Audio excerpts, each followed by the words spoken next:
그깟 짐승 한 마리 때문에 절의 규율을 어겨. 큰 스님의 불호령에 고아 동자승이 눈물로 외친 단 한마디가 기적을 만들어내는 감동 이야기입니다. 본격적인 영상 시청 전 구독과 좋아요는 영상 제작에 큰 힘이 됩니다. 산사의 하루는 소리 없이 시작되어 소리 없이 저물었다. 법당 처마 끝에 매달린 풍경이 속세의 바람과 산중의 바람을 가르며 낼 듯 말 듯 옅은 소리를 흘리는 것이 유일한 소음이라면 소음이었다. 그마저도 오랜 세월 그 자리를 지켜온 탓에 이제는 사찰의 고요 그 자체가 되어버린 지 오래였다. 산의 그림자가 길어지며 대웅전의 거대한 지붕을 삼킬 무렵 어린 동자승 해미는 커다란 쌀이비로 마당을 쓸고 있었다. 제 몸만 한 빗자루를 야무지게 끌어안고 이리저리 움직이는 모습이 마치 가을의 끝자락을 붙들고 마지막 춤을 추는 작은 다람쥐 같았다. 후두둑. 도토리나무에서 상수리 하나가 혜민의 머리 위로 떨어졌다. 아야 하고 작은 소리를 낸 혜민은 머리를 문지르며 나무를 흘겨보았지만 이내 떨어진 상수리를 조심스럽게 주워 돌탑 옆에 고이 놓아두었다. 겨울을 준비하는 다람쥐나 산새의 양식이 될 것이었다. 혜민은 이 절에서 가장 작은 존재였다. 그가 절에 온 것은 기억조차 희미한 아주 어린 시절이었다. 큰 스님인 명진 스님은 혜민에게 부모님에 대해 한 번도 말해주지 않았고 혜민 역시 묻지 않았다. 그에게는 매일 새벽 예불을 올리는 대웅전의 석가모니 부처님이 아버지였고 온화한 미소로 자신을 바라보는 관세음 보살상이 어머니였으며 산사의 모든 것이 집이고 가족이었다. 그러나 어린 마음 한구석의 허전함까지 불심으로 채울 수는 없는 노릇이었다. 함께 경을 읽고 공양을 하는 다른 스님들은 모두 혜민에게 다정했지만 그들은 스승이자 어른이었다. 혜민은 때때로 조약돌을 가지고 혼자 공기놀이를 하거나 나뭇잎배를 만들어 작은 개울에 띄워보내며 소리 없는 친구들과 어울렸다. 그날 밤은 유난히 사나웠다. 한낮의 평온이 거짓말이었던 것처럼 해 진력부터 몰아치기 시작한 바람은 산 전체를 뒤흔들 기세였다. 나뭇가지들은 비명을 지르며 꺾일 듯 휘었고 묵직한 빗방울은 기왓장을 때리다 못해 창호지를 찢을 듯이 울어댔다. 혜민은 작은 방에 앉아 경전을 소리내어 읽고 있었지만 좀처럼 마음에 들어오지 않았다. 온 신경이 맹렬한 비바람 소리에 쏠려 있었다. 산짐승들은 괜찮을까?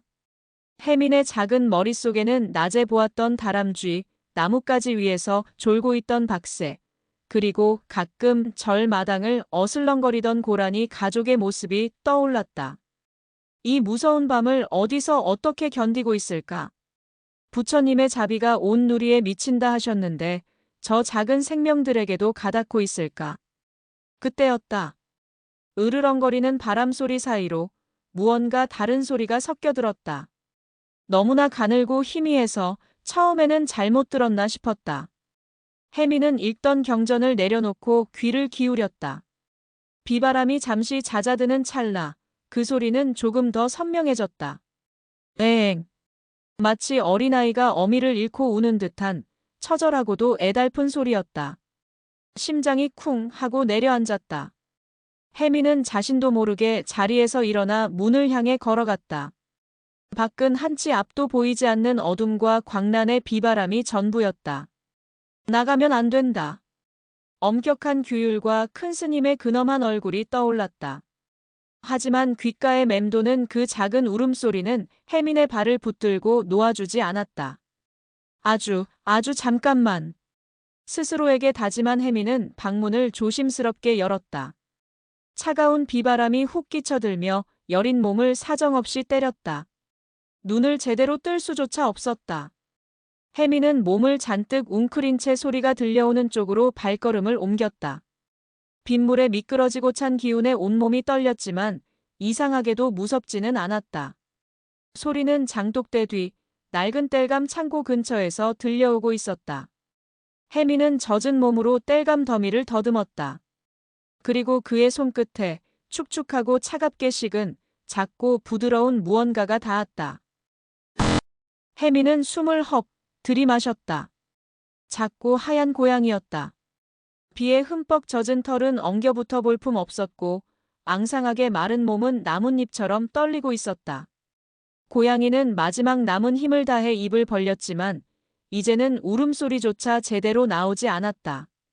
그저 희미하게 뜨인 녹색 눈동자가 공포와 절망에 젖어 혜민을 바라볼 뿐이었다. 그 순간 혜민은 고양이의 눈에서 자신을 보았다. 아주 오래전 이 절에 처음 왔을 때의 자신을. 세상에 홀로 내던져진 것만 같았던 그 막막함과 서러움을. 규율도 큰 스님의 호통도 모두 잊었다. 혜민은 망설임 없이 자신의 작은 몸으로 고양이를 감쌌다. 차갑게 식어가는 작은 생명의 온기가 희미하게 남아 전해져 왔다. 괜찮아, 괜찮아. 혜민은 떨리는 목소리로 속삭이며 고양이를 품에 안고 자신의 방으로 향했다. 칠흑 같은 어둠과 사나운 비바람 속에서 두 개의 작고 외로운 숨결이 처음으로 서로에게 기댔다. 혜민의 방은 절에서 가장 작고 구석진 곳에 있었다. 빛바랜 창호지 너머로 희미한 달빛이나 스며드는 것이 전부인 온기라고는 혜민 자신의 체온밖에 없는 작은 공간. 그곳이 오늘 밤 위태로운 생명을 위한 비밀스러운 안식처가 되었다. 혜민은 고양이를 조심스럽게 방바닥에 내려놓았다. 고양이는 이제 미동조차 하지 않았다. 이대로 죽는 건 아닐까? 덜컥 겁이 났다. 혜민은 자신의 유일한 수건을 가져와 고양이의 젖은 몸을 닦기 시작했다. 거칠게 문지르면 아플까봐 마치 아기의 연한 살을 다루듯 조심스럽고 부드럽게. 엉겨붙은 흙과 나뭇잎을 떼어내자 본래의 하얀 털이 조금씩 드러났다. 하지만 군데군데 털이 빠져 붉은 속살이 보였고 여기저기 긁힌 상처 자국이 흉터처럼 남아 있었다. 얼마나 험한 세월을 보낸 것일까? 몸을 닦아주자 고양이가 희미하게 몸을 떨며 눈을 떴다. 혜민은 급히 자신의 낡은 동자승복을 개어 작은 잠자리를 만들어 주었다. 그러고는 제 이불을 끌어다 덮어주었다. 차가웠던 몸에서 아주 조금 온기가 도는 것 같았다. 문제는 먹을 것이었다. 사찰의 공양은 정해진 시간에 정해진 양만 배급되었다. 남은 음식이란 있을 수 없었다. 혜민의 작은 머리가 빠르게 돌아갔다. 아, 맞다. 오늘 저녁 공양 때 몸이 좋지 않아 밥을 반 공기밖에 먹지 못했다. 남은 밥은 나중에라도 먹으려고 그릇에 그대로 두었던 것이다. 물론 지금쯤이면 차갑게 식어 딱딱해졌겠지만 굶주린 고양이에게는 귀한 양식이 될 터였다. 혜민은 살금살금 부엌으로 향했다. 발소리를 죽이고 숨소리까지 참아가며 칠흑 같은 어둠 속에서 자신의 밥그릇을 찾아내는 것은 생각보다 어려웠다. 몇 번이나 그릇을 엎을 뻔한 위기를 넘기고 나서야 겨우 딱딱하게 굳은 밥덩이를 손에 넣을 수 있었다. 다시 방으로 돌아온 혜민은 밥알을 잘게 부수어 고양이 입가에 가져다 주었다. 고양이는 낯선 음식 냄새에 고개를 저으며 피하려 했다. 경계심이 가득한 눈빛이었다. 혜민은 포기하지 않았다. 괜찮아. 먹어도 돼. 나는 널 해치지 않아. 나직한 목소리로 말을 걸며 손가락에 밥알을 조금 묻혀 고양이의 코끝에 살짝 대주었다. 고양이는 잠시 킁킁거리더니 이내 작은 혀를 내밀어 밥알을 하찼다. 그리고는 마치 세상에서 가장 맛있는 음식을 먹는 것처럼 허겁지겁 밥을 먹기 시작했다. 앙상한 목구멍으로 밥이 넘어가는 소리가 방 안에 작게 울렸다. 그 소리를 들으며 혜민은 자신도 모르게 미소를 지었다. 제가 밥을 먹을 때보다 더 큰 행복감이 밀려왔다. 그날 이후 혜민의 하루는 비밀스러운 설렘으로 가득 찼다. 새벽 예불이 끝나고 아침 공양을 하면 제 몫의 감자나 나물 반찬을 몰래 옷소매에 숨겼다. 점심에는 국에 들어간 두부 조각을, 저녁에는 가끔 나오는 고구마를 품에 감췄다. 그리고 모두가 잠든 깊은 밤이나 스님들이 참선에 들어 아무도 마당에 나오지 않는 한낮의 시간을 틈타 땔감 창고로 달려갔다. 고양이는 놀라운 속도로 기력을 회복했다. 며칠 지나지 않아 스스로 몸을 일으켜 걸었고 혜민이 다가가면 경계하면서도 도망치지는 않았다. 혜민은 고양이에게 이름을 지어주기로 했다. 무엇으로 할까? 한참을 고민하던 그의 눈에 법당함 연못에 핀 연꽃이 들어왔다. 진흙 속에서 피어나지만 더러움에 물들지 않고 가장 맑고 깨끗한 꽃을 피우는 연꽃. 그래, 내 이름은 연꽃이야. 혜민이 속삭이자 고양이는 알아들었다는 듯이 야옹하고 짧게 울었다. 혜민이 이곳에 온 후 처음으로 누군가에게 직접 지어준 이름이었고 연꽃이가 혜민에게 들려준 첫 대답이었다. 비밀스러운 만남이 계속될수록 둘의 유대감은 깊어졌다. 혜민은 연꽃이에게 하루 동안 있었던 일들을 조곤조곤 이야기해 주었다. 경을 외우다 혼이 난 일, 마당을 쓸다 발견한 예쁜 단풍잎 이야기, 저녁 노을이 얼마나 아름다웠는지에 대한 감상까지. 연꽃이는 말없이 혜민의 무릎에 앉아 이야기를 들어주었다. 때로는 혜민의 손가락을 부드럽게 핥아주기도 했고 가르랑거리는 소리로 위로를 건네기도 했다. 혜민은 더 이상 혼자가 아니었다. 비록 아무에게도 말할 수 없는 비밀이었지만 그의 마음속에는 연꽃이라는 작은 등불이 켜져 있었다. 그 등불은 외롭고 허전했던 마음의 구석구석을 따뜻하게 밝혔다. 달빛만이 증인이 되어주는 깊은 밤, 낡은 땔감 창고 안에서 작은 동자승과 길고양이 한 마리는 세상 가장 다정한 친구가 되어가고 있었다. 명진 스님은 산과 같았다. 늘 그 자리에 흔들림 없이 존재하며 모든 것을 말없이 지켜보고 있었다. 수십 년간 이어온 수행은 그의 눈을 매처럼 날카롭게, 마음을 호수처럼 깊고 고요하게 만들었다. 그는 절 안에서 일어나는 모든 변화를 바람의 결로, 햇살의 미세한 기울기로 감지할 수 있었다. 최근 그 고요한 호수 위에 작은 파문이 일기 시작했다. 파문의 진원지는 가장 작은 제자 혜민이었다. 처음에는 아주 사소한 변화였다. 아침 공양 시간 늘 밥 한 톨 남기지 않고 그릇을 비우던 혜민이 언제부턴가 수저를 일찍 내려놓았다. 남긴 음식을 따로 싸두는 것도 아니었다. 그저 먹는 양 자체가 줄어든 듯했다. 성장기 동자승에게는 흔치 않은 일이었다. 예불 시간에도 미세한 변화가 감지되었다. 목탁 소리에 맞춰 낭낭하게 경을 외우던 목소리에 언젠가부터 언뜻언뜻 조바심이 섞여들었다. 무언가를 기다리는 사람처럼 혹은 무언가에 쫓기는 사람처럼. 명진 스님의 날카로운 눈은 혜민의 시선이 자꾸만 법당 문 밖, 땔감 창고 쪽을 향하는 것을 놓치지 않았다. 결정적인 것은 혜민의 옷에서 나는 희미한 냄새였다. 갓 세탁한 무명 옷에서는 날 수 없는, 짐승의 털에서나 날 법한 아주 옅고 비릿한 냄새. 그 냄새는 혜민이 마당을 쓸고 난 오후나 모두가 잠든 밤에 잠시 방을 비웠다 돌아온 후에 유독 짙어졌다. 명진 스님의 마음속에 의심의 그림자가 드리워졌다. 수행 도량에 살아있는 생명을 드리는 것은 엄격히 금지된 일이었다. 생명은 필연적으로 집착을 낳고 집착은 수행의 가장 큰 적이기 때문이었다. 그것이 부처님의 가르침이었고 명진 스님이 평생을 지켜온 규율이었다. 어느 날 오후 명진 스님은 혜민을 불렀다. 혜민아. 예, 큰 스님. 혜민이 종종 걸음으로 다가와 공손히 머리를 조아렸다. 명진 스님은 혜민의 눈을 가만히 들여다보았다. 맑고 투명한 눈동자. 하지만 그 깊은 곳에 무언가 숨기려는 듯 작은 동요가 일렁이고 있었다. 요즘 얼굴이 수척해 보이는구나. 공양은 잘하고 있는 것이냐? 예, 스님.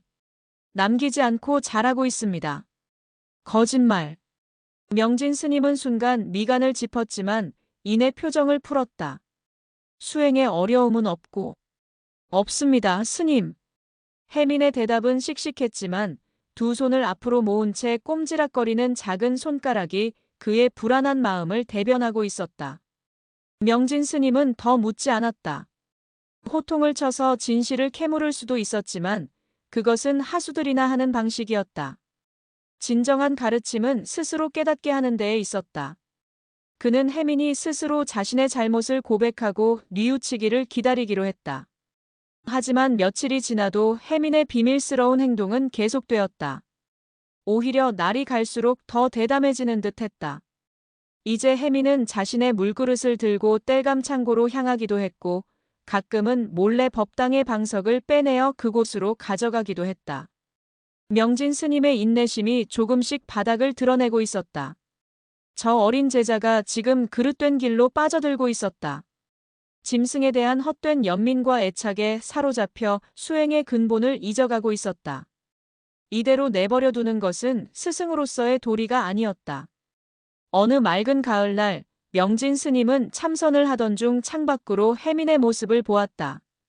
혜민은 막 점심 공양을 마친 듯했고 두 손을 소중하게 품에 모은 채 두리번거리며 땔감 창고로 향하고 있었다. 그 모습은 영락없이 어미 새에게 먹이를 물어다주는 아기 새의 그것이었다. 명진 스님은 조용히 자리에서 일어났다. 이제는 직접 확인해야 할 때가 온 것이었다. 그는 소리 없이 혜민의 뒤를 쫓았다. 마른 나뭇잎조차 그의 발밑에서는 소리를 내지 못했다. 혜민과 땔감 창고의 거리가 가까워질수록 명진 스님의 마음속 의심의 그림자는 점점 더 짙고 확실한 형체가 되어가고 있었다. 그는 굳게 닫힌 땔감 창고의 낡은 문고리 앞에서 조용히 숨을 골랐다. 저 문 너머에 자신의 제자를 흔들고 있는 것이 무엇인지 확인할 시간이었다. 땔감 창고 안은 혜민과 연꽃이만의 작은 우주였다. 삭막하고 어두운 공간이었지만 둘에게는 세상에서 가장 아늑하고 평화로운 곳이었다.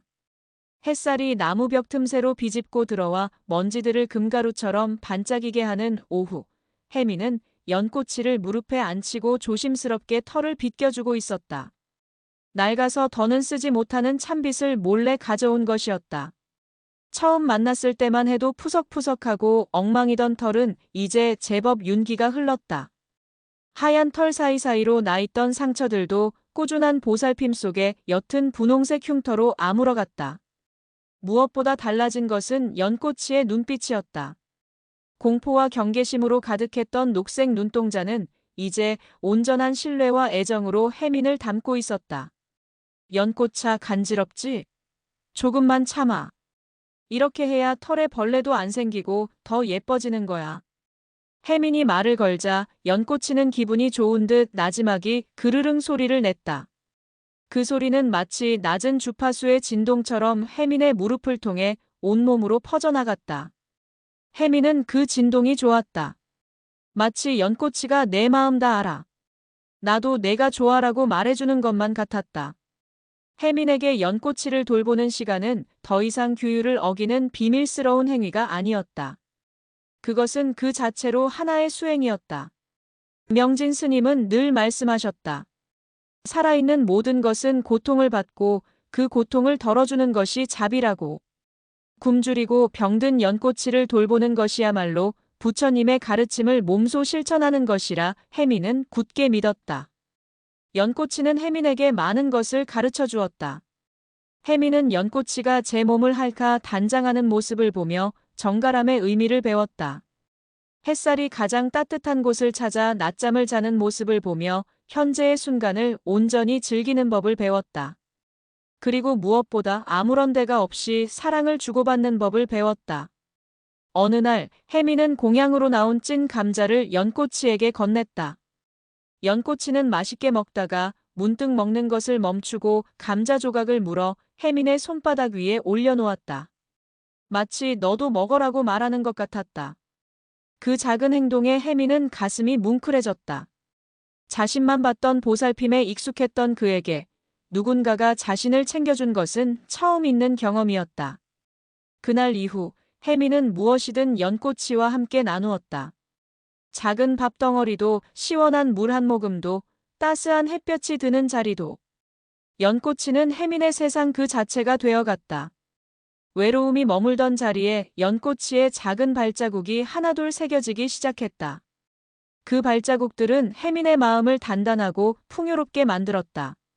하지만 행복이 깊어질수록 불안감의 그림자도 함께 짙어졌다. 언제까지나 이 비밀을 지킬 수는 없을 터였다.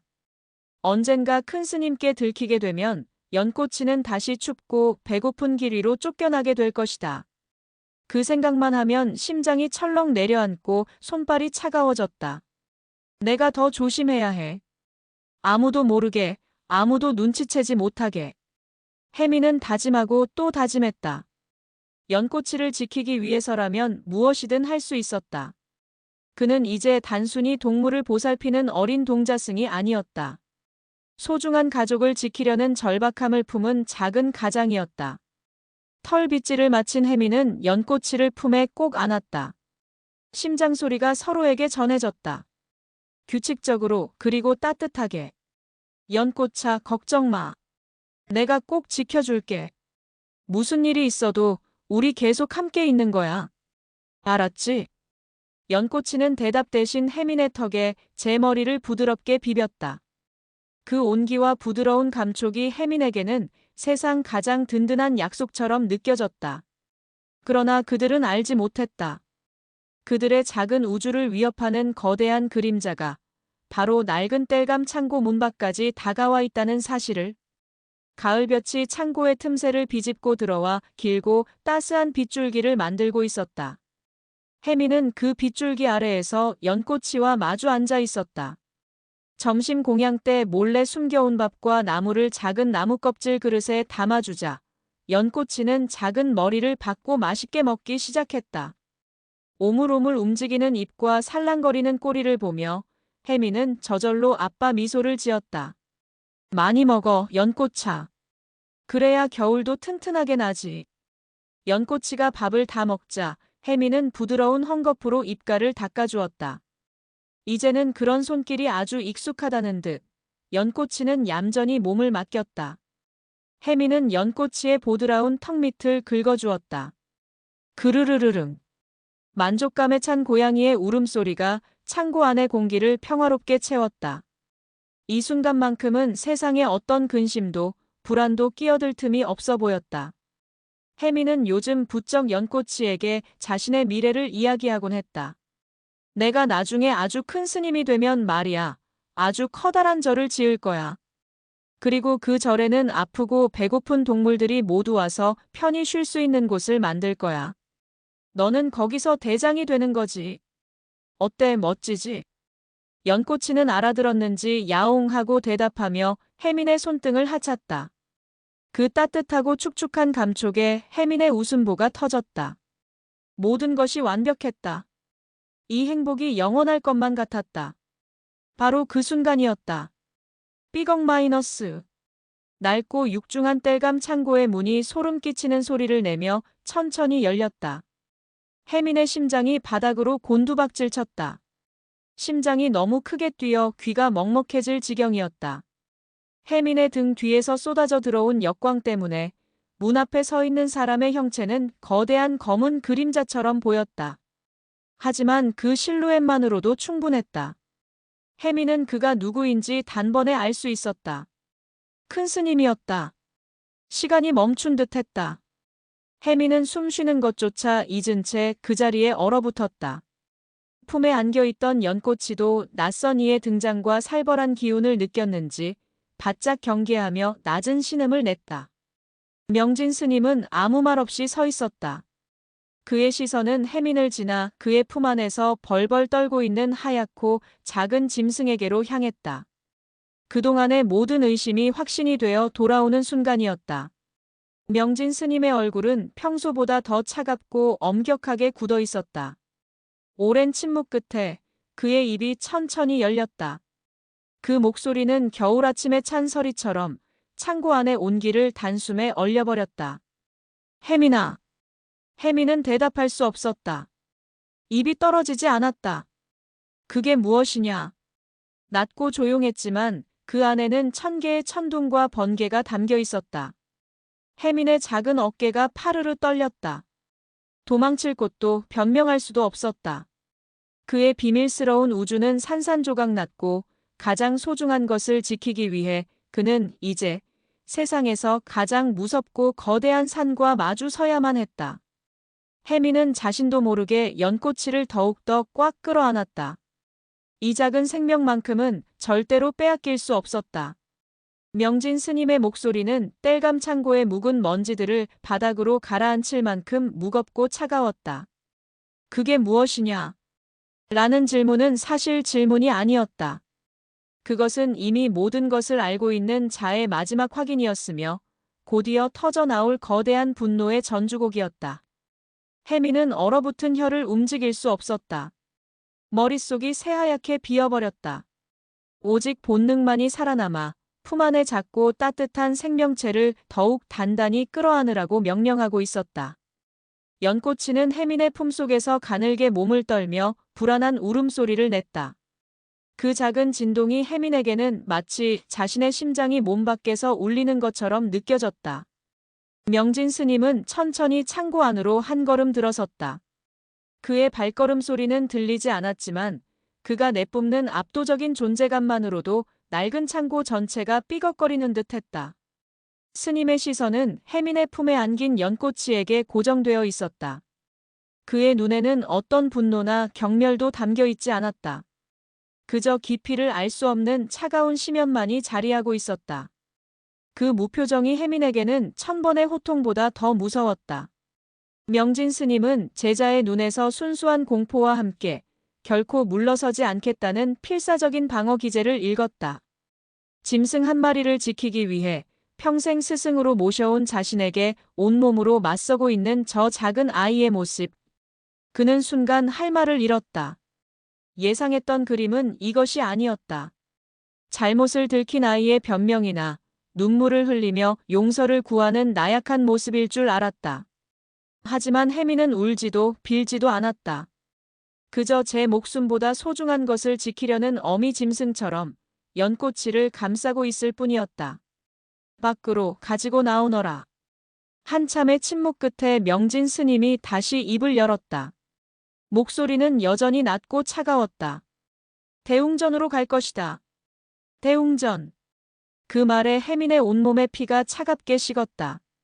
대웅전은 가장 성스러운 공간이자 가장 큰 죄를 지은 자가 부처님 앞에서 참회하고 벌을 받는 곳이었다. 일이 돌이킬 수 없이 커져버렸음을 직감했다. 연꽃이는 어떻게 되는 걸까? 당장 산 아래로 내다버리라고 명하실까? 아니, 혹시 혜민은 끔찍한 상상을 애써 지웠다. 혜민은 천천히, 아주 천천히 몸을 일으켰다. 다리가 후들거려 금방이라도 주저앉을 것 같았다. 연꽃이를 아는 두 팔에 힘을 주었다. 이 아이의 무게가 지금 자신이 짊어진 세상의 무게였다. 그는 고개를 푹 숙인 채 명진 스님의 뒤를 따랐다. 어둡고 아늑했던 땔감 창고를 벗어나자 눈부신 가을 햇살이 무심하게 쏟아져 내렸다. 평화롭기만 하던 절 마당의 풍경이 오늘따라 가시밭길처럼 낯설고 두려웠다. 다른 스님들이 멀리서 수군거리는 소리가 들리는 듯했다. 혜민은 감히 고개를 들 수 없었다. 오직 자신의 발끝과 그 앞을 묵묵히 걸어가는 스승의 드넓은 회색 등만을 바라볼 뿐이었다. 그 걸음은 혜민의 인생에서 가장 길고 고통스러운 길이었다. 한 걸음 한 걸음 내디딜 때마다 연꽃이와 함께했던 행복한 시간들이 발밑에서 부서져 내리는 것 같았다. 연꽃아, 미안해. 내가 널 지켜주지 못해서 미안해. 마음속으로 수없이 되뇌었다. 품 안의 연꽃이가 불안한 듯 혜민의 옷자락을 앞발로 꽉 붙잡았다. 그 작은 힘이 오히려 혜민에게는 감당할 수 없는 슬픔으로 다가왔다. 대웅전의 거대한 문이 열리고 혜민은 명진 스님의 뒤를 따라 안으로 들어섰다. 향냄새가 짙게 밴 서늘한 공기가 두 사람을 감쌌다. 저 높은 곳에 앉아 자비로운 미소로 세상을 내려다보는 거대한 황금빛 불상. 하지만 오늘따라 그 미소는 혜민의 죄를 꾸짖는 엄격한 표정으로 보였다. 명진 스님은 불상 앞 방석에 가부좌를 틀고 앉아 혜민을 돌아보았다. 그 아이를 내려놓거라. 혜민은 망설였다. 이 아이를 내려놓는 순간 모든 것이 끝날 것만 같았다. 내려놓으라 하였다. 스님의 목소리에 서리빨 같은 기운이 실렸다. 혜민은 더 이상 버틸 수 없었다. 떨리는 손으로 연꽃이를 자신의 앞 차가운 마룻바닥에 내려놓았다. 연꽃이는 낯선 공간과 무거운 분위기에 겁을 먹고 혜민의 다리 옆에 바싹 붙어 웅크렸다.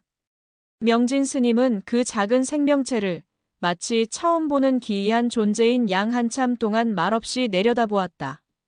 그리고는 혜민에게 판결을 내리는 재판관처럼 입을 열었다. 그의 눈에는 그 어떤 감정도 실려 있지 않았다. 그저 지켜야 할 것을 지키려는 자의 단호함만이 가득했다. 대웅전 안의 공기는 무겁게 가라앉아 있었다. 거대한 불상은 침묵으로 아래를 굽어보고 있었고 바람 한 점 없는 공간에서는 향이 타들어 가는 소리만이 유일한 움직임이었다. 명진 스님은 눈을 감고 깊은 침묵을 지켰다.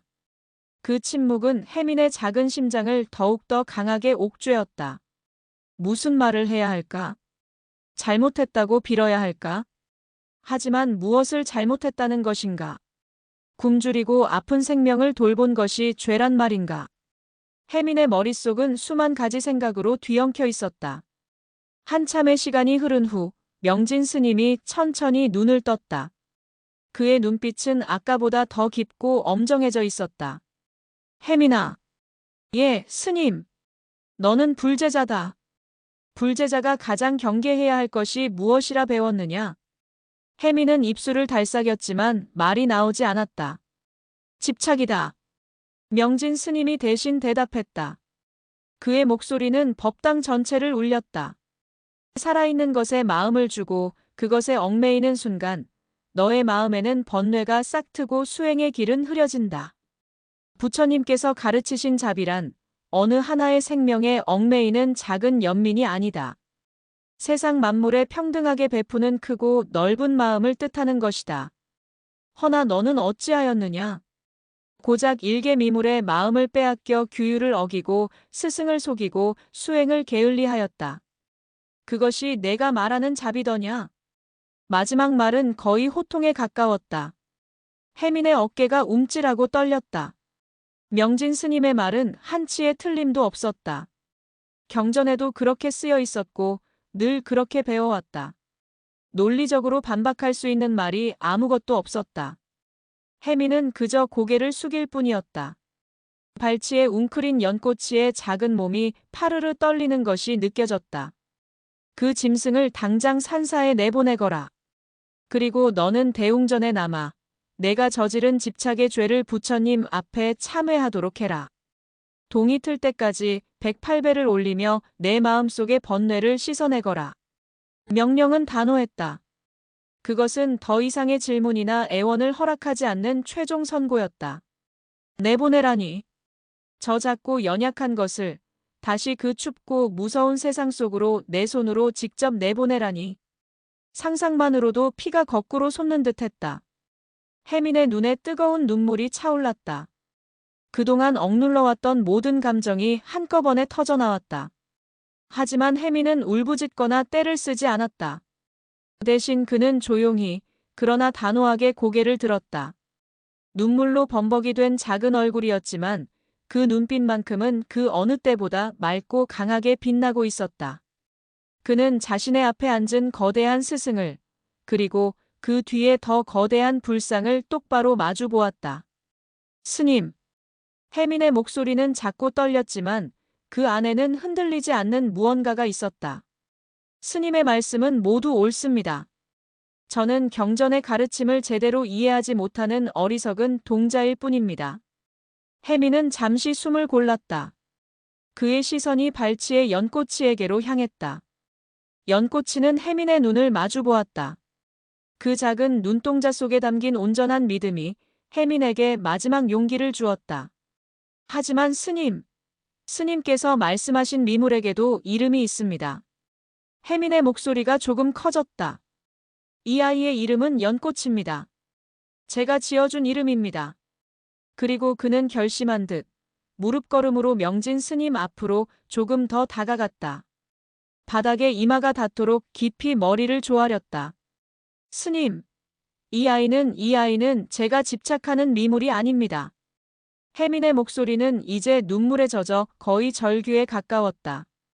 이 고양이도 부처님의 소중한 자식이자 저의 동생입니다. 그 한마디가 터져나오는 순간 대웅전의 공기가 세차게 흔들렸다. 어찌 굶주리고 아픈 동생을 눈앞에 두고 모른 척하겠습니까? 그것이 어찌 부처님의 가르침이라 할 수 있겠습니까? 차라리 벌을 주시려거든. 연꽃이가 아닌 저에게 주십시오. 108배가 아니라 1000배, 10,000배라도 하겠습니다. 제발 제발 이 아이를 거두어 주십시오. 함께 돌봐주시면 안 되겠습니까? 혜미는 이마를 바닥에 댄 채 오열했다. 작은 어깨가 가누지 못할 정도로 들썩였다. 논리도 경전의 가르침도 아니었다. 그것은 생명이 생명에게 보내는 가장 원초적이고 순수한 외침이었다. 명진 스님은 그 자리에 못 박힌 듯 앉아 있었다. 저의 동생입니다. 라는 그 순수한 한마디가 수십 년간 쌓아온 그의 단단한 지식과 신념의 성벽을 단숨에 무너뜨리고 심장 한가운데로 날아와 박혔다. 그는 평생 수만 권의 경전을 읽고 수천 번의 법문을 했지만 이토록 살아있는 진리와 마주한 것은 처음이었다. 눈앞에 어린 제자가 온몸으로 자비란 무엇인지를 보여주고 있었다. 명진 스님은 아무런 대답도 할 수 없었다. 그저 바닥에 엎드려 우는 작은 아이와 그 아이의 곁을 떠나지 않고 가만히 웅크리고 있는 더 작은 생명체를 번갈아 바라볼 뿐이었다. 그의 깊고 엄격한 눈동자가 생전 처음으로 길을 잃은 듯 세차게 흔들리고 있었다. 정적은 칼로 벨 듯 날카로웠다. 혜민의 울음소리가 잦아들자 대웅전 안은 다시 깊은 침묵에 잠겼다. 명진 스님은 여전히 말이 없었다. 그의 얼굴은 굳은 화석처럼 표정의 변화를 읽을 수 없었지만 세차게 흔들렸던 눈동자는 이제 깊은 상념의 바다에 잠겨 있었다. 한참의 시간이 흐른 후 명진 스님은 나직이 입을 열었다. 일어나거라. 목소리는 아까와 같은 서리빨 같은 기운은 없었지만 그렇다고 따뜻하지도 않았다. 그저 깊은 피로감이 묻어있을 뿐이었다. 혜미는 눈물 젖은 얼굴을 들고 스님을 바라보았다. 방으로 돌아가 있거라. 스님 연꽃이는 그 아이는 내가 맡아두겠다. 명진 스님은 자리에서 일어나 연꽃이에게 다가갔다. 연꽃이는 잔뜩 경계하며 하악질을 하려 했지만 스님의 움직임에는 어떤 위협도 담겨 있지 않았다. 그는 조심스럽게 그러나 단호한 손길로 연꽃이를 들어 올렸다. 그리고는 법당 한쪽에 놓여있던 겨울옷을 담아두는 커다란 대나무 바구니 안에 연꽃이를 넣었다. 날이 밝으면 그때 다시 이야기하겠다. 지금은 그저 방으로 돌아가 내가 한 말의 의미를 스스로 되새겨보도록 해라. 그 말을 끝으로 명진 스님은 더 이상 혜민을 쳐다보지 않았다. 혜민은 차마 발걸음이 떨어지지 않았지만 스승의 명령을 거역할 수는 없었다. 그는 몇 번이고 바구니 쪽을 돌아보며 무거운 발걸음을 옮겨 대웅전을 나섰다. 명진 스님은 홀로 남은 대웅전에서 한참 동안 꼼짝 않고 앉아 있었다. 그리고는 천천히 일어나 자신의 방으로 향했다. 연꽃이가 담긴 바구니를 든 채였다. 스님의 방은 혜민의 방보다 조금 넓었을 뿐 별반 다를 것 없이 간소했다.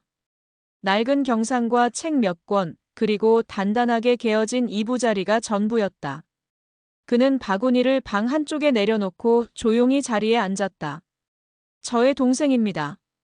혜민의 목소리가 텅 빈 방 안을 메아리처럼 울렸다. 그 한마디가 계속해서 귓가와 심장을 헤집어 놓았다. 명진 스님은 눈을 감았다. 까마득한 옛 기억이 수면 위로 떠올랐다. 그 또한 혜민만 한동자승이던 시절이 있었다. 절마당 한 구석에 이름 모를 들꽃이 피어난 것을 보고 매일같이 물을 주며 애지중지 돌보았다.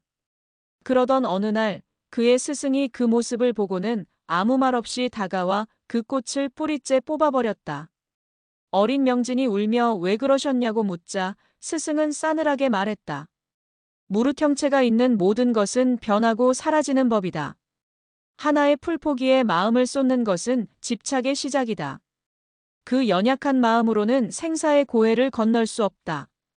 그날 이후 그는 마음에 싹트는 모든 작은 정들을 스스로 베어내는 훈련을 해왔다. 감정은 번뇌의 근원이라 믿었고 규율은 깨달음으로 가는 유일한 길이라 믿었다. 그렇게 수십 년을 살아왔고 스스로의 길이 옳다고 단 한 번도 의심해 본 적이 없었다. 그런데 오늘 가장 어리고 미숙한 제자가 그의 평생의 신념에 거대한 균열을 만들어냈다. 혜민은 고양이에게서 집착이 아닌 책임을 보았고 미물이 아닌 가족을 보았다. 경전 속 박제된 언어가 아닌 살아 숨쉬는 생명의 언어로 자비를 이야기했다. 내가 틀렸던 것인가? 평생 처음으로 가져보는 근원적인 질문이었다. 그렇다면 그의 스승도 틀렸던 것인가? 아니, 스승은 집착의 위험성을 경고한 것이지 자비 그 자체를 부정하지는 않았다. 어쩌면 문제는 자신이 스승의 가르침을 너무나 차갑고 편협하게만 해석해온 것일지도 모른다. 진정한 무소유란 아무것도 가지지 않는 것이 아니라 모든 것을 사랑하되 얽매이지 않는 마음이라는 것을 오늘에서야 어렴풋이 깨닫게 된 것일까? 명진 스님은 천천히 눈을 떴다. 그의 시선이 바구니로 향했다. 바구니 안에서 두 개의 녹색 눈동자가 어둠 속 별처럼 반짝이며 그를 바라보고 있었다. 두려움과 경계심이 가득했지만 그 안에는 맑고 순수한 생명의 빛이 담겨 있었다. 저 작은 생명체가 자신의 수십 년 묵은 어리석음을 깨우치러 온 부처님의 화신은 아닐까. 스님은 조용히 일어나 작은 종지에 맑은 물을 담아 바구니 앞에 놓아주었다. 그리고는 다시 자리에 앉아 밤이 깊어가는 창밖을 말없이 바라보았다. 그의 마음속에서는 이제껏 겪어보지 못했던 거대한 폭풍이 휘몰아치고 있었다. 혜민에게 그 밤은 영원히 끝나지 않을 것 같은 긴 시간이었다. 자신의 방으로 돌아온 그는 멍하니 벽만 바라보고 앉아 있었다. 몸은 지칠 대로 지쳤지만 정신은 칼날처럼 날카롭게 깨어 있었다. 연꽃이는 지금쯤 어떻게 됐을까? 큰 스님의 방에서 무서워하고 있지는 않을까? 혹시라도 스님께서 밤사이 몰래 연꽃이를 산 아래에 버리고 오시면 어떡하지? 온갖 끔찍한 생각들이 독버섯처럼 피어올라 마음을 좀먹었다. 저녁 공양 시간이 되었지만 혜미는 방 밖으로 나가지 않았다. 입맛도 없었거니와 다른 스님들의 얼굴을 마주할 자신이 없었다. 분명 모두가 자신을 규율을 어긴 문제아로 여기고 있을 터였다. 저녁 공양을 마치고 돌아온 다른 동자승이 혜미나 밥 안 먹어? 하고 물었지만 혜미는 돌아눕기만 할 뿐 아무 대답도 하지 않았다. 시간이 얼마나 흘렀을까? 사찰 전체가 깊은 잠에 빠져들고 창밖에는 차가운 달빛만이 고요하게 내려앉았다. 혜미는 여전히 잠들지 못했다. 배고픔도 피곤함도 느껴지지 않았다. 오직 연꽃이에 대한 걱정과 자신의 무력함에 대한 자책감만이 온몸을 짓눌렀다. 내가 괜히 연꽃이를 데려와서 고생시키는구나. 나만 아니었으면. 그때였다. 닫힌 방문 앞에서 아주 작은 소리가 들렸다. 혜민아.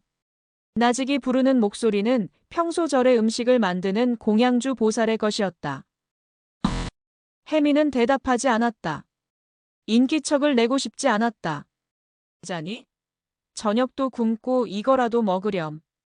잠시 후 문틈으로 작은 김이 모락모락 피어오르는 무언가가 쓱 들어왔다. 따끈한 군고구마였다. 구수하고 달콤한 냄새가 차가운 방 안을 가득 채웠다. 그리고 공양주 보살은 더 이상 아무 말 없이 조용히 멀어져 갔다. 혜미는 한참 동안 그 고구마를 바라보았다. 모두가 자신을 비난하고 있을 거라 생각했는데 아니었다. 자신을 걱정해주는 사람이 있었다. 그 따뜻한 마음이 얼어붙어 있던 혜민의 마음을 조금씩 녹였다. 혜민은 고구마를 집어들었다. 따끈한 온기가 손바닥을 통해 심장까지 전해지는 듯했다. 하지만 차마 먹을 수는 없었다. 연꽃이는 지금 굶고 있을지도 모르는데. 혜민은 고구마를 반으로 쪼갰다. 그리고 더 작은 쪽을 자신의 품에 넣고 큰 쪽을 한 입 베어 물었다. 눈물이 왈칵 쏟아져 나와 고구마 위로 뚝뚝 떨어졌다. 고구마의 단맛과 눈물의 짠맛이 뒤섞여 목구멍으로 넘어갔다. 그것은 세상에서 가장 슬프고도 가장 따뜻한 맛이었다. 한편 명진 스님 역시 잠 못 이루기는 마찬가지였다. 그는 경상 앞에 꼿꼿이 앉아 참선을 시도했지만 마음은 계속해서 흩어졌다. 결국 그는 자리에서 일어나 여전히 자신을 경계하며 웅크리고 있는 연꽃이에게 다가갔다. 내게서 내 작은 주인과 같은 눈빛이 보이는구나. 스님은 혼잣말처럼 나직이 은졸였다. 두려움에 떨면서도 결코 꺾이지 않으려는 그 고집스러운 눈빛 말이다. 연꽃이는 대답 대신 스님을 빤히 바라볼 뿐이었다. 명진 스님은 무언가에 이끌린 듯 손을 뻗어 연꽃이의 머리를 아주 조심스럽게 쓰다듬었다. 연꽃이의 몸이 순간 흠칫 굳었지만 스님의 손길에 어떤 위협도 없음을 느꼈는지 이내 몸의 힘을 풀었다.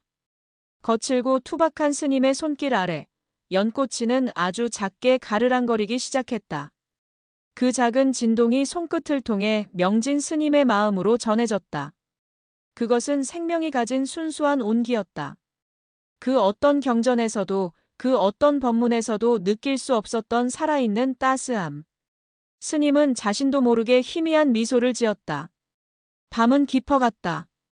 각자의 방에서 가장 긴 밤을 보내고 있는 스승과 제자, 그리고 그들 사이에 놓인 작은 고양이. 세계의 숨결은 보이지 않는 실로 연결된 채 새로운 관계의 시작을 알리는 새벽을 고통스럽게 그리고 간절하게 기다리고 있었다. 사찰의 새벽을 깨우는 웅장한 범종 소리가 산 전체에 울려 퍼졌다.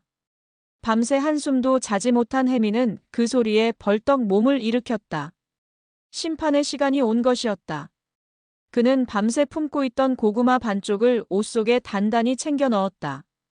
마지막 순간이 오더라도 연꽃이의 마지막 식사는 챙겨주고 싶었다. 해미는 비장한 각오로 방문을 열었다.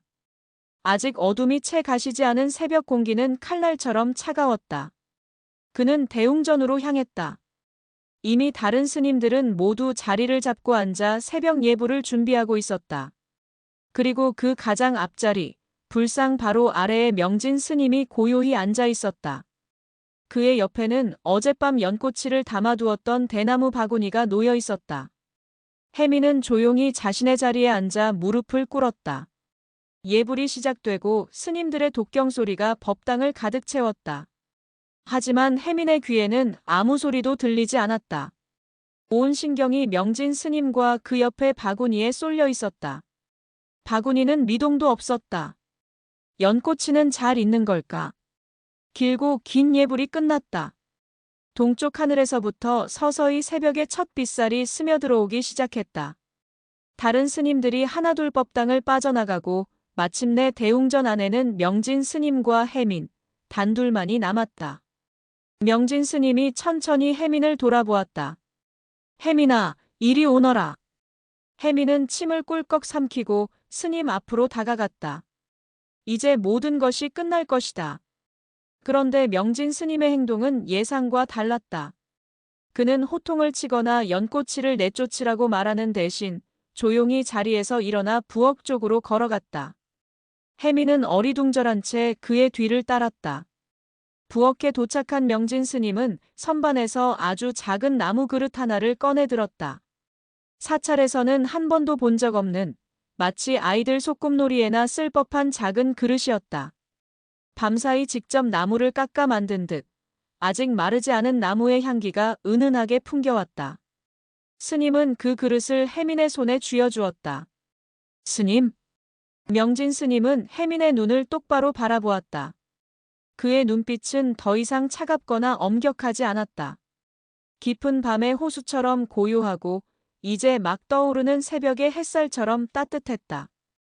이제부터 이 절에는 공양해야 할 입이 하나 더 늘었다. 스님의 목소리는 나직했지만 해민의 심장을 세차게 울렸다. 그 입이 다시는 굶주리지 않도록, 병들지 않도록 잘 보살피거라. 그것이 앞으로 너에게 주어지는 새로운 수행이다. 해민은 자신의 귀를 의심했다. 눈앞의 상황이 믿기지 않아 그저 스님과 손안의 작은 그릇을 번갈아 볼 뿐이었다. 눈물이 차올라 앞이 흐려졌다. 명진 스님은 해민의 작은 어깨에 손을 얹었다. 너는 나에게 큰 가르침을 주었다, 해민아. 진정한 자비란 모든 것을 외면하는 것이 아니라 모든 것을 끌어안되 그것에 얽매이지 않는 마음이라는 것을. 내가 그 아이의 동생이라 하였으니 우리 모두가 그 아이의 가족이 되어 주어야겠지. 그 아이는 너의 것도 나의 것도 아니다. 내 말대로 부처님의 소중한 자식이니 말이다. 그 말을 듣는 순간 해민의 눈에서 참았던 눈물이 폭포수처럼 쏟아져 내렸다. 그것은 슬픔의 눈물이 아닌 기쁨과 안도와 감사함이 뒤섞인 뜨거운 눈물이었다. 혜민은 흐느끼며 스님의 옷자락을 붙잡았다. 명진 스님은 혜민을 데리고 다시 대웅전으로 돌아왔다. 그리고는 대나무 바구니의 뚜껑을 열어주었다.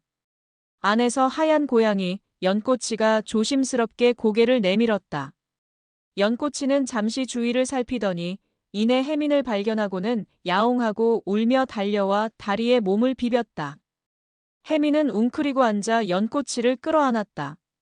연꽃이는 혜민의 눈물을 핥아주었다. 대웅전 안으로 쏟아져 들어온 아침 햇살이 서로를 부둥켜 안은 작은 동자승과 고양이를 따뜻하게 비추고 있었다. 그 모습을 말없이 지켜보던 명진 스님의 입가에 아주 오랜만에 진심으로 따뜻한 미소가 피어올랐다. 절마당에 새로운 가족이 탄생하는 순간이었다. 연꽃이가 절의 공식적인 일원이 된 후 산사의 아침 풍경은 조금 달라졌다. 혜민은 이제 새벽 예불이 끝나면 누구의 눈치도 보지 않고 당당하게 부엌으로 향했다. 그곳에는 언제나처럼 공양주 보살의 온화한 미소와 함께 혜민의 공양 그릇 옆에 놓인 작은 나무 그릇이 그를 기다리고 있었다. 명진 스님이 밤새 깎아 만든 세상에 단 하나뿐인 연꽃이의 밥그릇이었다. 혜민은 자신의 밥보다 연꽃이의 밥을 먼저 챙겼다. 밥알이 너무 뜨거우면 작은 입천장이 될까 호호 불어서 식혔고 가끔 생선이라도 나오는 날이면 살점을 정성껏 발라내어 그릇에 담아주었다. 그 모습은 마치 갓 태어난 아기를 돌보는 어미처럼 정성스럽고 경건했다. 혜민에게 연꽃이의 밥그릇을 채우는 일은 부처님께 올리는 공양만큼이나 거룩한 아침 의식이었다. 연꽃아, 아침 먹자. 혜민의 낭낭한 목소리에 어느새 처마 밑에서 졸고 있던 연꽃이가 잠을 깨고 달려왔다. 하얀 털은 이제 눈처럼 희고 풍성해졌으며 한 걸음 한 걸음 내딛는 동작에는 길 위에서의 불안함 대신 당당함과 여유가 묻어났다. 연꽃이는 혜민의 발치에 몸을 비비며 인사를 건넨 후 작은 그릇에 담긴 음식을 맛있게 먹기 시작했다. 그 평화로운 광경을 지켜보는 사찰의 시선은 각기 달랐다. 젊은 스님들은 대부분 호기심과 호의를 보였다. 그들은 쉬는 시간이면 연꽃이의 주위로 모여들어 조심스럽게 등을 쓰다듬거나 나뭇가지를 흔들며 장단을 치기도 했다. 연꽃이는 이제 제법 사람의 손길에 익숙해져 기분이 좋을 때면 스님들의 다리 사이를 유연하게 오가며 애교를 부렸다. 하지만 모두가 그런 것은 아니었다. 규율을 담당하는 범진 스님은 멀찍이서 이 모든 광경을 못마땅한 표정으로 지켜보았다. 범진 스님은 명진 스님과 비슷한 연배로 평생 한치의 어긋남도 없이 계율을 지키며 살아온 대쪽 같은 성품의 소유자였다. 그의 눈에 절 마다들 어슬렁거리는 고양이의 존재는 그 자체로 사찰의 위엄과 청정함을 해치는 불경한 일이었다. 물론 큰 스님의 결정이었기에 감히 대놓고 반박하지는 못했지만 그의 차가운 시선과 굳게 담은 입술은 침묵의 항의를 보내고 있었다.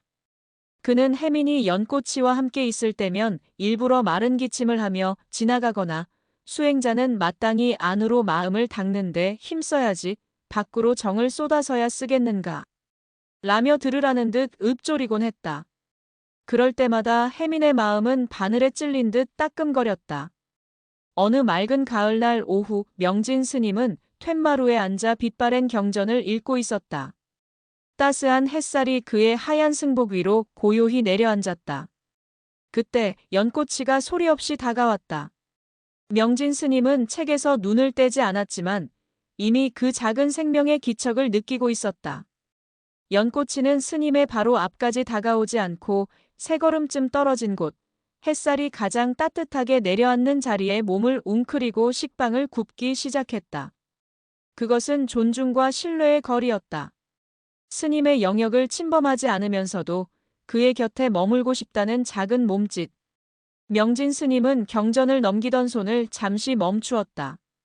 그는 연꽃이를 내려다보았다. 햇살을 듬뿍 받아 황금빛으로 빛나는 하얀 털, 만족스러운 듯 감은 두 눈, 그리고 평화롭게 오르내리는 작은 숨. 스님은 연꽃이를 쓰다듬거나 부르지 않았다. 그저 조용히 그 존재를 자신의 고요한 세계 안에 받아들였다.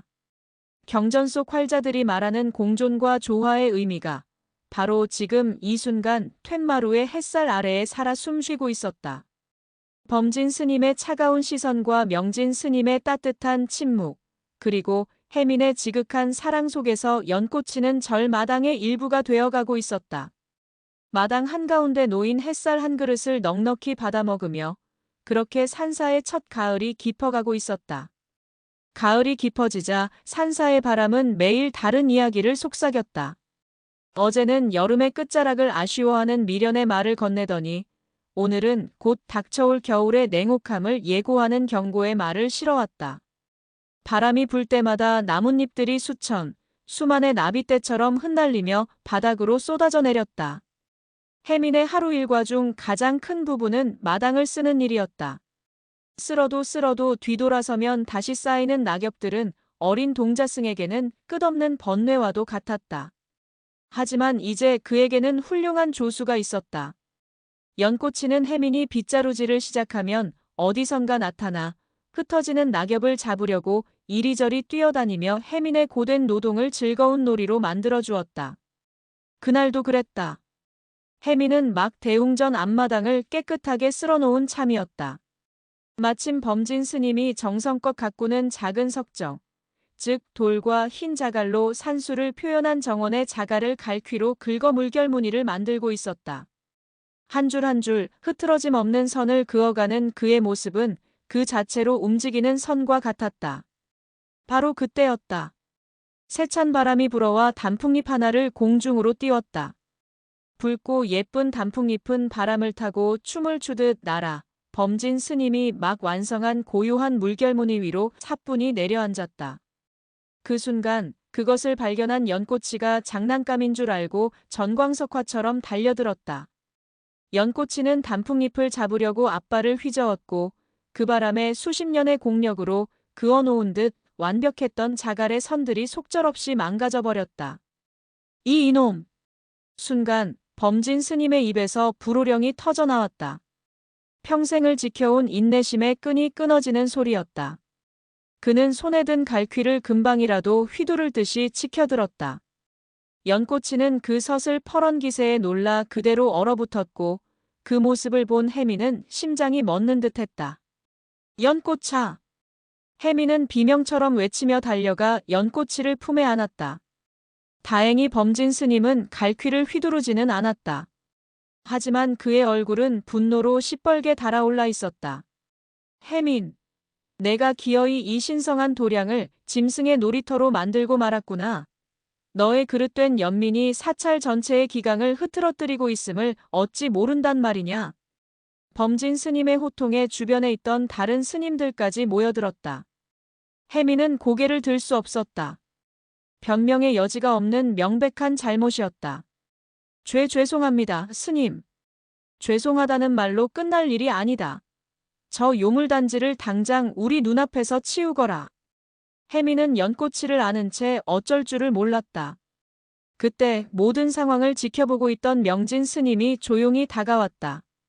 범진 스님, 그만하시게. 명진 스님의 나직한 한마디에 불같이 타오르던 범진 스님의 기세가 한풀 꺾였다. 큰 스님, 하오나 저것은. 알고 있네. 명진 스님은 망가진 자갈 정원을 가만히 내려다보았다. 그리고는 혜민에게 말했다. 혜민아, 이리 와보거라. 혜민은 겁을 먹은 채 스님 앞으로 다가갔다. 명진 스님은 부드러운 목소리로 물었다. 이것이 무엇으로 보이느냐? 망가진 정원입니다. 그렇지. 하지만 다시 보아라. 스님은 손가락으로 망가진 자갈 무더기를 가리켰다. 연꽃이의 작은 발자국과 앞발에 흩어진 자갈들이 마치 거친 파도가 휩쓸고 지나간 뒤의 해변처럼 보이기도 했다. 질서정연한 선은 마음의 평정을 상징하지만 때로는 그 평정에 집착하는 것 또한 번뇌가 되기도 한다. 바람이 불면 나뭇잎이 떨어지는 것이 자연의 이치요. 어린 생명은 뛰노는 것이 그 본성이다. 우리가 그어야 할 진정한 선은 자갈 위에 있는 것이 아니라 이 모든 변화와 움직임을 끌어안을 수 있는 우리 마음속에 있는 것이니라. 명진 스님은 범진 스님을 향해 부드럽게 말했다. 스님, 스님의 정갈한 마음은 모두가 본받아야 할 귀감입니다. 허나 저 어린 짐승이 망가뜨린 것은 자갈의 무늬일 뿐 스님의 수행 그 자체는 아닐 것입니다. 그리고 다시 혜민에게 말했다. 혜민아, 너의 새로운 수행 과제는 단지 저 아이를 먹이고 보살피는 것만이 아니다. 저 아이로 인해 일어나는 모든 일들 속에서 조화와 지혜를 구하는 것 또한 너의 몫이다. 가서 스님께 진심으로 용서를 구하고 내가 할 수 있는 방법으로 이 정원을 다시 평온하게 만들도록 해보아라. 혜민은 큰 깨달음을 얻었다. 그는 연꽃치를 내려놓고 범진 스님 앞에 깊이 머리를 숙였다. 스님, 제가 생각이 짧았습니다. 용서해 주십시오. 제가 다시 정원을 정리하겠습니다. 범진 스님은 여전히 얼굴이 굳어 있었지만 큰 스님의 말씀에 더 이상 아무 말도 하지 않고 돌아섰다. 그날 오후 혜민은 작은 손으로 흩어진 자갈들을 하나하나 제자리에 놓으며 정원을 정리했다. 연꽃이는 마치 자신의 잘못을 아는 듯 멀찍이서 얌전히 그 모습을 지켜볼 뿐이었다. 가을바람이 다시 불어와 속죄하는 작은 동자승의 땀을 식혀주며 그것 또한 수행의 일부라고 속삭이는 듯했다. 산사의 가을은 짧았다.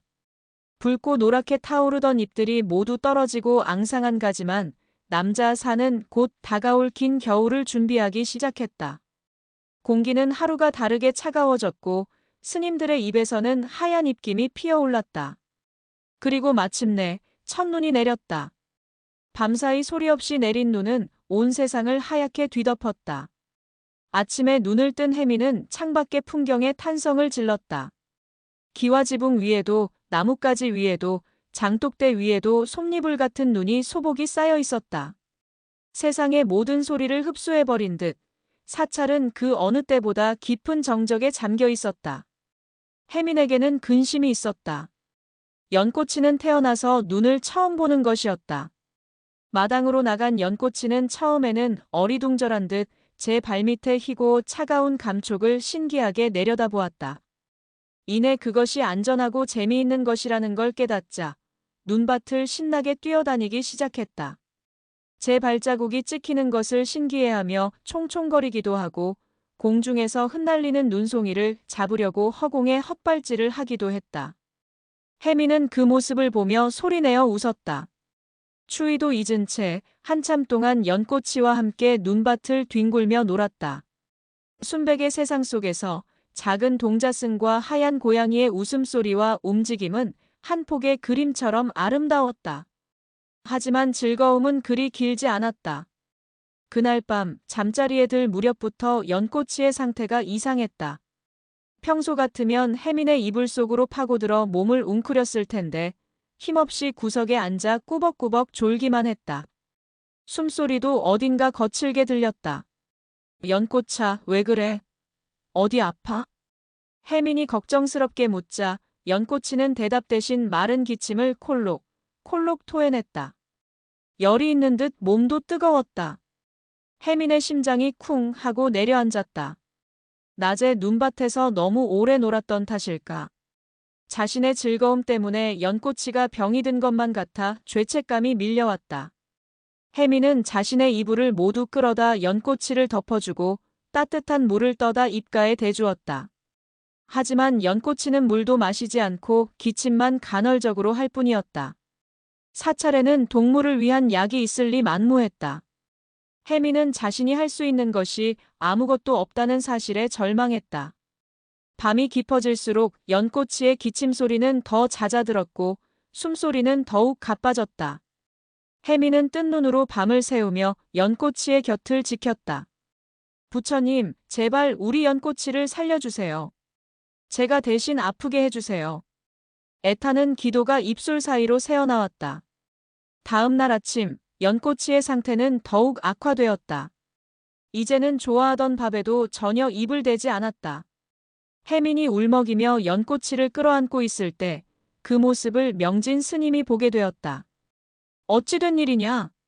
스님, 연꽃이가 아픕니다. 다 저 때문입니다. 명진 스님은 말없이 연꽃이의 상태를 살폈다. 그의 얼굴에도 근심의 빛이 스쳤다. 그는 혜민의 머리를 조용히 쓰다듬어 주었다.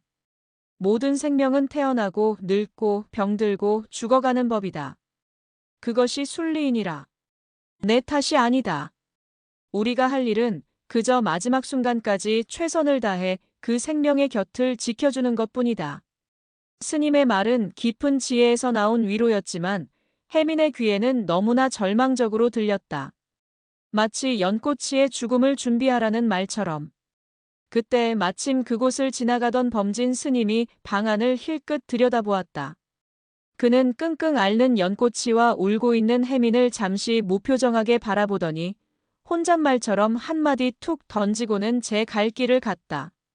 이런 추운 날에는 산 너머 바위 틈에 자라는 자피초 뿌리를 다려 먹이면 몸이 따뜻해진다는데 짐승에게도 소용이 있을지는 모르겠군. 그것은 분명 무심코 던진 말이었지만 절망에 빠져있던 혜민의 귀에는 하늘에서 내려온 동아줄처럼 들렸다. 자피초. 혜민은 그 이름을 마음속에 깊이 새겼다. 연꽃이를 살릴 수 있는 유일한 희망이었다. 밤은 깊고 눈은 그치지 않았다. 온 산이 깊은 잠에 빠진 시간, 혜민은 조용히 자신의 방을 빠져나왔다. 그의 손에는 작은 호미가, 품속에는 마른 헝겊 주머니가 들려 있었다. 범진 스님이 말한 자피초를 캐러 갈 작정이었다. 스님들이 알면 결코 허락하지 않을 위험한 일이라는 것을 알았지만 이대로 연꽃이가 죽어가는 것을 보고만 있을 수는 없었다. 달빛이 하얀 눈 위에 반사되어 사방은 나처럼 희미하게 밝았다. 혜민은 사찰의 담장을 넘어 눈 덮인 캄캄한 산속으로 작은 발을 내디뎠다. 한 걸음 내디딜 때마다 발이 눈 속에 푹푹 빠졌다. 차가운 눈이 버선 안으로 스며들어 발가락의 감각이 사라졌다. 바람은 칼날처럼 살을 애는 듯했다. 산 너머 바위 틈. 범진 스님의 말을 나침반 삼아 혜민은 무작정 산을 오르기 시작했다. 어디가 길인지도 알 수 없었다. 그저 험한 바위들이 많이 보이는 쪽으로 향할 뿐이었다. 나뭇가지에 얼굴을 긁히고 미끄러운 바위에서 넘어지기를 수십 번. 온몸이 상처투성이었지만 아픔을 느낄 겨를도 없었다. 오직 연꽃이를 살려야 한다는 일념 하나가 작은 몸을 이끌었다. 얼마나 헤맸을까. 혜민은 마침내 커다란 바위 절벽 아래에 도착했다. 그리고 그 바위 틈, 눈이 채 닿지 않은 곳에서 끈질기게 자라고 있는 푸른 잎사귀들을 발견했다. 책에서 본 적 있는 자피초가 틀림없었다. 찾았다. 혜민은 환호성을 지르며 달려가 꽁꽁 언 손으로 호미질을 시작했다. 얼어붙은 땅은 돌처럼 단단했다. 몇 번이고 호미를 놓치고 손이 벗겨졌지만 그는 포기하지 않았다. 마침내 흙 속에서 더덕처럼 생긴 자피초의 뿌리가 모습을 드러냈다. 혜민은 눈물을 흘리며 그것을 캐내어 소중하게 헝겊 주머니에 담았다. 바로 그때였다. 혜민의 방이 비어있는 것을 발견한 명진 스님이 그의 행방을 찾고 있었다. 눈 위에 찍힌 작은 발자국은 정확히 산으로 향해 있었다. 명진 스님은 모든 것을 직감했다. 이 어리석은 아이를. 그는 즉시 다른 스님들을 깨웠다. 혜민이가 눈보라 속으로 사라졌다. 모두 등불을 들고 산을 찾아보아야 한다. 범진 스님도 소식을 듣고 밖으로 나왔다. 그는 눈 위에 찍힌 발자국을 보더니 잠시 망설이다가 이내 자신의 방에서 가장 밝은 등불을 들고 나왔다. 제가 앞장서겠습니다. 그 아이가 갔을 만한 곳을 압니다. 낮에 자신이 무심코 뱉었던 말이 아이를 사지로 내몰았다는 죄책감이 그의 발걸음을 재촉했다. 스님들은 등불을 들고 눈보라를 헤치며 산을 올랐다. 혜민아! 혜민아! 애타게 부르는 소리가 어두운 산속에 울려 퍼졌다. 그리고 마침내 범진 스님의 예상대로 바위 절벽 아래에서 자피초 뿌리를 품에 꼭 껴안은 채 추위에 지쳐 쓰러져 있는 혜민을 발견할 수 있었다. 혜민은 스님들의 품에 안겨 절로 돌아왔다. 정신을 차리자마자 그가 뱉은 첫마디는 연꽃이 약이었다. 스님들은 곧바로 자피초 뿌리를 깨끗이 씻어 진하게 달였다. 혜민은 그 약물을 직접 식혀 연꽃이의 입에 한 방울씩 흘려 넣어 주었다. 하지만 연꽃이의 상태는 나아질 기미가 보이지 않았다. 약을 삼킬 힘조차 없는 듯 대부분 입 밖으로 흘러내렸다. 혜민은 자신이 할 수 있는 마지막 일을 하기로 결심했다. 그는 차가운 마룻바닥의 대웅전으로 향했다. 그리고는 불상 앞에 엎드려 절을 하기 시작했다. 한 번, 또 한 번. 기계처럼, 그러나 온 마음을 다해. 그것은 무언가를 얻기 위한 기도가 아니었다. 자신의 목숨이라도 내놓을 테니 저 작은 생명을 살려달라는 처절한 서원이었다. 달빛만이 꽁꽁 언법당 창살을 넘어와 홀로 기도하는 작은 동자승의 그림자를 길게 늘어뜨리고 있었다. 얼마나 지났을까? 지쳐 쓰러지기 직전인 혜민의 곁으로 명진 스님이 다가와 조용히 함께 앉았다. 그는 아무 말 없이 제자의 기도가 끝나기를 함께 기다려주었다. 스승과 제자의 간절한 마음이 차가운 공간을 채웠다. 바로 그때 법당 밖에서 다급한 목소리가 들려왔다. 큰 스님, 혜민아. 공양주 보살이었다. 고양이가 눈을 떴다. 그리고 야옹하고 울었어. 그 소리에 혜민의 세상이 멈추었다. 달빛으로 엮어올린 그의 간절한 기도가 마침내 하늘에 닿은 것이었다. 공양주 보살의 외침은 얼어붙은 대웅전의 공기를 가르는 한 줄기 따스한 햇살과 같았다. 혜민은 자신의 귀를 의심하며 멍하니 서 있었고 명진 스님은 그런 혜민의 등을 말없이 그러나 단단하게 받쳐주었다. 두 사람은 서둘러 방으로 향했다. 방 안에는 기적 같은 풍경이 펼쳐져 있었다. 죽음의 문턱까지 갔던 연꽃이가 비록 위태롭지만 제 힘으로 고개를 들고 맑아진 눈으로 혜민을 바라보고 있었다. 그리고 다시 한번 아주 작지만 분명한 목소리로 야옹하고 울었다. 그것은 단순한 울음소리가 아니었다. 치열한 사투 끝에 얻어낸 생명의 찬가였으며 자신을 위해 모든 것을 내걸었던 작은 주인을 향한 응답이었다. 혜민은 연꽃이의 곁에 조심스럽게 무릎을 꿇고 앉았다. 아무 말도 할 수 없었다. 그저 뜨거운 눈물만 뺨을 타고 흘러내려 연꽃이의 하얀 털 위로 방울방울 떨어졌다. 연꽃이는 작은 혀를 내밀어 혜민의 손등을 핥았다. 까슬까슬하지만 따뜻한 감촉. 살아있다는 분명한 증거였다. 그날 이후 연꽃이는 놀라운 속도로 회복하기 시작했다. 스님들이 정성껏 다려주는 자피초 물을 스스로 하차 먹었고 며칠 뒤에는 혜민이 떠먹여주는 묽은 죽을 조금씩 삼키기 시작했다. 밤새 혜민을 찾아 산을 헤맸던 범진 스님은 매일 아침 자신이 아껴두었던 말린 명태포를 조금씩 떼어 혜민의 손에 쥐어주었다. 그는 여전히 무뚝뚝한 표정으로 기력 회복에는 이게 좋다더군 이라고 한마디 툭 던질 뿐이었지만 그 안에는 깊은 속죄와 따뜻한 애정이 담겨 있음을 모두가 알 수 있었다. 연꽃이를 살리기 위한 그 하룻밤의 소동은 산사 전체를 보이지 않는 끈으로 더욱 단단하게 묶어주었다. 연꽃이는 더 이상 혜민의 고양이가 아니었다. 우리 절 고양이가 되었다. 스님들은 이제 연꽃이를 마주치면 그냥 지나치지 않고 연꽃 보살, 오늘은 기운이 좀 어떠신가? 하며 다정하게 말을 건넸다. 연꽃이는 사찰의 모든 스님들에게 자비의 의미를 몸으로 가르쳐준 작은 스승이자 모두가 함께 보살펴야 할 막내동생 같은 존재가 된 것이었다.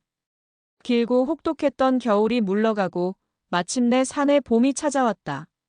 처마 끝에 매달렸던 고드름이 녹아내려 대도를 적셨고 겨우내 얼어붙었던 계곡물은 다시 즐거운 노래를 부르며 흘러갔다.